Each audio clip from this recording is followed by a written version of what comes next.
and gentlemen, the President of the Republic of the Philippines, His Excellency Benigno S. Aquino III.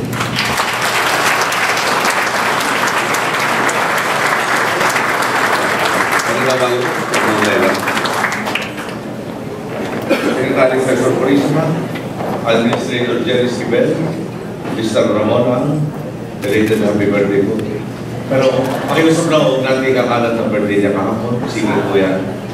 Governor Willie C. Alvarado, Congressman Gabino Pancho, meron talaga kasama po si tatay niya. Chairman Chito Cruz, Administrator Andres Ibarra, former Secretary Joel Villanueva, siyempre si Sister Melda na parati nating host mula sa Menjola hanggang dito po. Other local government officials present, federal government, honor guests, mga minamahal ng kumbayan, mga minamahal ng sila. Kaninang pa ko pinag-share, katulad dito kaklase ko, dalawa pa lang. Baka sabihin naman puro mga klase pa mag-anak ng Kasi Chito Cruz at si Andy Barra, kaklase ko. Si Jerry Esquivel po, kabatch namin. Dahil sa po-honor section. Kami po semi-honors namin. Kaninang pa po tinitignan yung ating administrator na luwag, na hindi natin masasabing masaya. Pero ba kung tinatanong mga napansin ko, nakauso ko nila, bakit ka malupot ka? Ang daming water district mo ang maayos ang problema nitong proyekto ito. Pero malupot ka. Siguro ikakasanay ka niya ka kaya ganyan. Dahil nga wala talaga nila. Pero bago ako magsimula sa ating talumpating formal, so wala akong masabi kay Manuel na kinagagala ko na nandito ako kung araw nito. Alam po yun, nung kasama kami sa Kongreso ng Manuel, magkataon na sa po ang presidente na natawag Central Luzon Caucus. Mga kongresistang membro ng bahagi ng Central Luzon. Okay na Luzon. At ako naman po yung chairman. Kaya pinupunto ako po yung posisyon at sinabi ko po kay Manuel, baka mahirapan tayo makipagtrabaho sa Malaga, ako pa chairman ng grupo. Eh wala naman ako problema pagbilir ko sa tungkol ito. At saka po, sinabi sa akin, pagkaman meron naman ako siguro penalty. Sabi niya, hindi na manatili ka dyan. Yun ang usapan ng grupo. Kaya doon po, nakita natin mula ng umpisa, talaga naman po maayos na usap si Marco Willie. At itong araw po ito, alam mo kadalasan ng pag-agilita kami, marami po sa panang tubig at iso. Binabaha, sobrang tubig, ulan, ang tubig. Delikado ang gat na dam, kumaka-earthquake. Parang halos lahat ng inuulan. Mga 95% yata na pinag-usapan namin tungkol sa tubig. At itong proyektong ito, maraming tutugunan doon sa lahat ng hinarapkan. Kaya bago pa ako bumaba sa pwesto, at least masasabi ko, anong willing kung mabawasan ang buhok nyo? Tulad ko, malagay ko naman po hindi na ko dahilan ng tubig.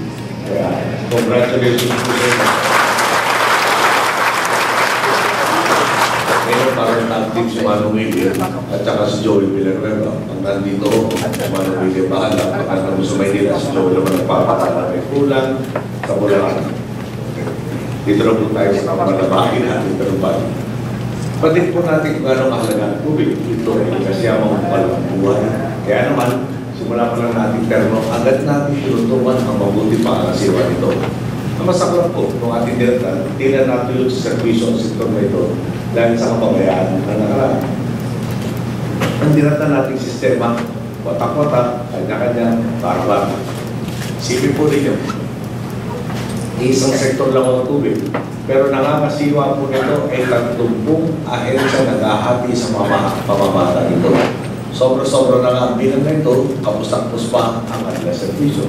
Kaya kinukulang pa rin ng supply ng malinis ng tubig sa kalakang bansa.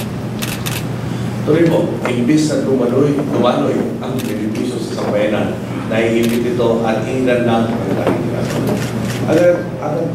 Pero medyo misopro pa rin tayo. Agad nga po natin kinukunan nito, itinalaga natin si Secretary Dave Simpson bilang ating water side. Biro niya ang isang interagency committee on the water sector na isang katuparan ang tinatawag natin Integrated Water Resources Management Policy. Ang lahat nito, tukuyin ang kabuuang pangangailangan sa tubig upang maging wasto at presente ang pagkagamit natin dito. At dahil pinupulot natin ang dating iwahiwalay na mga ahensya, nag-iisa na rin ang kumpas at direksyon ng ating makbang para pangunarin ang sektor na ito. Sa araw po ito, nasaksihan natin ang isa na namang patunay sa inisyatiba nating masagad ang benepisyo sa ating mga boss. Ang paglagda sa mga kontrata ng Metropolitan Water Works and Sewerage System para sa Bulacan Bulk Water Supply Project. Ito po ay kalabing dalawang public-private partnership project na na-award sa daling ating administrasyon at ang kauna-unahan namang awarded PPP project sa ating water sector. Layan po ng 24.4 billion pisong proyektong ito na makapagatid ng malinis na tubig sa 22 water districts at 21 munisipalidad at 3 lungsod dito sa Bulacan. Ano dapat sabihin ko, dito po sa ating Bulacan, dahil dito po nagmula yung kuha po sa Malulus. Pagsusupply ito na tinatayang 388 milyong litro ng tubig kada araw mula sa hanggang dam. Ang bilang na pakikinabang dito, tinatayang po sa 3 milyong residente ng Bulacan. Bukod naman po sa pagtugon sa pangangailangan sa tubig ng inyong probinsya, makakatulong din ang proyekto ito sa kalusugan ng mga boss natin Bulacan. Dahil mas malawak na ang saklaw ng servisyo ng MWS, babawasan na natin ang paggamit ng tubig mula sa deep well at ground aquifers. Dahil po sa pag-aaral ng National Water Resources Board ay nakakontaminarang taranggo ng tubig dagat. Ito po Bulacan Bulk Water Supply Project ay bahagi lamang ng tinatawag nating Water Security Legacy Program ng MWSS. Layunin ng programang ito tugunan ang suliranin ng mga infrastrukturang patubig at distribusyon ng tubig. Kumalala po ninyo noong taong 2012 ang kompleto natin ang Hanggang Water Utilization and Aqueduct Improvement Project Phase 2. Ito naman po yun ng taong 2015, iniinstruksyon natin ang isasagawang rehabilitasyon sa Hanggang Dam and Line. Sa ngayon, ongoing din ang bidding para sa Hanggang Water Transmission Improvement Project at malapit na rin natin umpisahan ang bidding para sa kaliwa na. Napakalaga nga kung masiguro natin na maayos sa supply ng tubig sa bansa, lalo pag pinaghahanda at tinutura natin sa kasalukuyan ng banta ng El Niño. Makakaasa po kayo, ginagawa ng inyong gobyerno ang lahat upang magtuloy-tuloy ang serbisyo ng tubig para sa ating mga bayan. Siyempre, congrats tayo maisakatuparan ang ating magandang programa dahil sa mga katuon natin sa agenda ng malawakang reforma. Mapalag nga po tayo, meron tayo kapalitan, katulad ni MWSS at Mr. Jerry Square, sa po na kanyang mga tapat na kasamahan. Kita ninyo naman po, anumang putin ang ipato sa kanya, buong group niyang hinaharap. Dahil pati niyang nasa paling siya ng tama at makatwiran. Bilang Lingkod Bayan, talagang malinaw sa kanyang obligasyong kailangan niya ito pa rin at ang servisyo ng rapat niyang ihatid sa ating mga boss. Kaya kay Administrator Jerry Square, maraming salamat sa iyong sigasig at po, taos puso tayo nagpapasalamat sa bawat ahensya at organisasyon mula sa pribado at pampublikang sektor na nakikipagkapit kamay, apipisip para makamit natin at makumbay para sa proyekto ito. Talaga naman pong pinatutunayan ninyo sa dapat tweet, hindi lang patak-patak ang ambangan ng bawat isa. Buhos-buhos ang tulungan at suporta ng lahat upang makamit natin ang kolektibo nating mitiin para sa sambayanang Pilipino. Muli, maraming salamat po sa inyo lahat.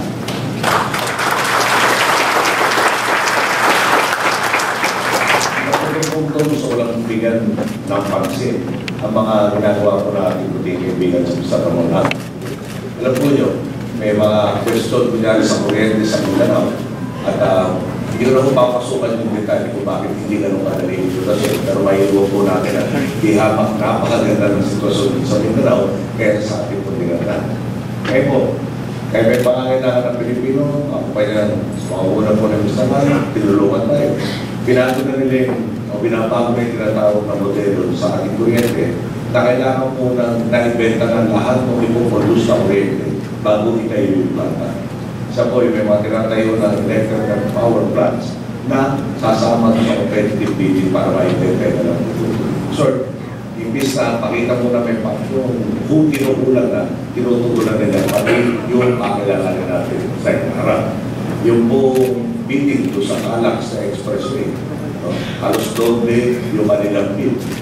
Yung bid o yung premium na tinatawag na kung siyempre sa Kapanang Bayan, Bagamat natalo sa second round ng meeting, hindi naman ito nagtakto sa atin, pero naitama yung preso para sa sambayan ng Pilipino.